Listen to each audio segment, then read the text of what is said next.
ಚಿಕ್ಕಮಗಳೂರು ಜಿಲ್ಲೆ ಮೂಡಿಗೆರೆ ತಾಲೂಕು ಗೋಣಿಬೀಡು ವ್ಯಾಪ್ತಿಯಲ್ಲಿ ಕಳೆದ 4 ದಿನಗಳ ಹಿಂದೆ ಕಾಣೆಯಾಗಿದ್ದ ಕಾಲೇಜು ವಿದ್ಯಾರ್ಥಿನಿ ಶವವಾಗಿ ಪತ್ತೆಯಾಗಿದ್ದಾಳೆ. ಮೂಡಿಗೆರೆ ತಾಲೂಕು ಗೋಣಿಬೀಡು ಠಾಣೆಯ ವ್ಯಾಪ್ತಿಯ ಜಿ ಹೊಸಹಳ್ಳಿ ಗ್ರಾಮದಲ್ಲಿ ಮೊನ್ನೆ ಗುರುವಾರ ಸಂಜೆಯಿಂದ ಸೃಷ್ಟಿ ಎಂಬ ಯುವತಿ ಕಾಣೆಯಾಗಿದ್ದಳು. ಕಾಣೆಯಾಗಿದ್ದ ಯುವತಿಗಾಗಿ ತೀವ್ರ ಹುಡುಕಾಟ ನಡೆಸಲಾಗಿತ್ತು. ಇಂದು ಮುಂಜಾನೆ ಗ್ರಾಮದ ಕುಡಿಯುವ ನೀರು ಯೋಜನೆಯ ಬಾವಿಯಲ್ಲಿ ಯುವತಿಯ ಶವ ಪತ್ತೆಯಾಗಿದೆ. ಕೃಷ್ಣಮೂರ್ತಿ ಎನ್ನುವವರ ಪುತ್ರಿ ಸೃಷ್ಟಿ 19 ವರ್ಷ, ಹಾಸನದ ಮಹಿಳಾ ಕಾಲೇಜಿನಲ್ಲಿ ಪದವಿ ವ್ಯಾಸಂಗ ಮಾಡುತ್ತಿದ್ದರು. ಹಾಸ್ಟೆಲ್ನಿಂದ ಕಾಲೇಜಿಗೆ ಹೋಗುತ್ತಿದ್ದರು ಎಂದು ತಿಳಿದು ಬಂದಿದೆ. ಕಳೆದ ವಾರ ಮನೆಗೆ ಬಂದಿದ್ದ ಸೃಷ್ಟಿ ಡಿಸೆಂಬರ್ 21ರ ಗುರುವಾರ ಸಂಜೆ ಇದ್ದಕ್ಕಿದ್ದಂತೆ ಮನೆಯಿಂದ ನಾಪತ್ತೆಯಾಗಿದ್ದಳು. ಸೃಷ್ಟಿಗಾಗಿ ಸುತ್ತಮುತ್ತಲ ಪ್ರದೇಶಗಳಲ್ಲಿ ತೀವ್ರ ಹುಡುಕಾಟ ನಡೆಸಲಾಗಿತ್ತು. ಆದರೂ ಪತ್ತೆಯಾಗಿರಲಿಲ್ಲ.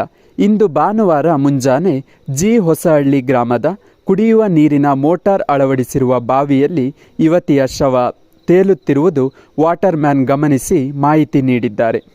ಗೋಣಿಬೀಡು ಠಾಣೆಯಲ್ಲಿ ದೂರು ದಾಖಲಾಗಿದ್ದು, ಶವವನ್ನು ಮೇಲೆ ಎತ್ತಲು ಬಂದ ಶ್ರೀ ಕ್ಷೇತ್ರ ಧರ್ಮಸ್ಥಳ ವಿಪತ್ತು ನಿರ್ವಹಣಾ ಘಟಕದ ಸದಸ್ಯರು ಹಾಗೂ ಸಾಮಾಜಿಕ ಸಕ್ರಿಯ ಸೇವಾ ಸಂಸ್ಥೆಯ ಸದಸ್ಯರು ಈ ಮೃತದೇಹವನ್ನು ಮೇಲೆತ್ತಿ ಅದನ್ನು ಮೂಡಿಗೆರೆ ಸರಕಾರಿ ಆಸ್ಪತ್ರೆಗೆ ಸಾಗಿಸಲಾಗಿದೆ. ಸೃಷ್ಟಿ ಸಾವಿಗೆ ನಿಖರ ಕಾರಣ ಇನ್ನೂ ತಿಳಿದು ಬಂದಿಲ್ಲ. ಸೃಷ್ಟಿ ತಂದೆ ತಾಯಿ ಮತ್ತು ಆತನ 2 ಸಹೋದರರನ್ನು ಅಗಲಿದ್ದಾರೆ. ಹಾಸನದ ವುಮೆನ್ಸ್ ಕಾಲೇಜಿನಲ್ಲಿ ಪ್ರಥಮ ವರ್ಷದ ಪದವಿ ವ್ಯಾಸಂಗ ಮಾಡುತ್ತಿದ್ದರು ಎಂದು ತಿಳಿದು ಬಂದಿದೆ. ಗೋಣಿಬೀಡು ಠಾಣಾ ವ್ಯಾಪ್ತಿಯಲ್ಲಿ ಪ್ರಕರಣ ದಾಖಲಾಗಿದೆ.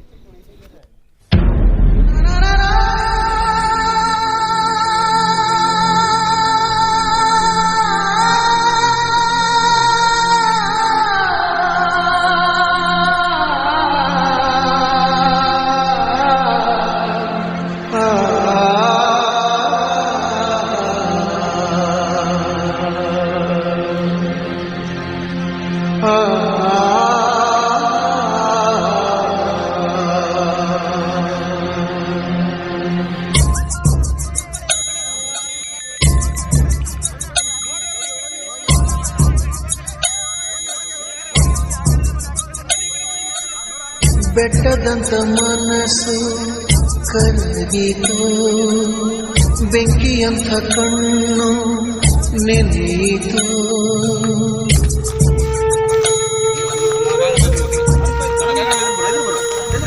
ಕಲ್ಲಿನಂತ ದೇಹ ಕುಗ್ಗಿತೋ, ಕಲ್ಪವೃಕ್ಷ ಒಣಗಿ ಹೋಯಿತು.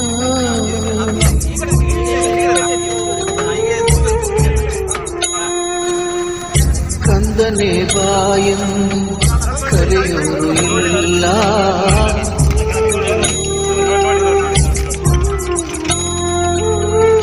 ಕಂದನೆ ಬಾಯೆಂದು ಕರೆಯೋರು ಇಲ್ಲ. ದುಃಖಿಸಿ ಅಳಲು ಮಡಿಲೊಂದು ಇಲ್ಲ.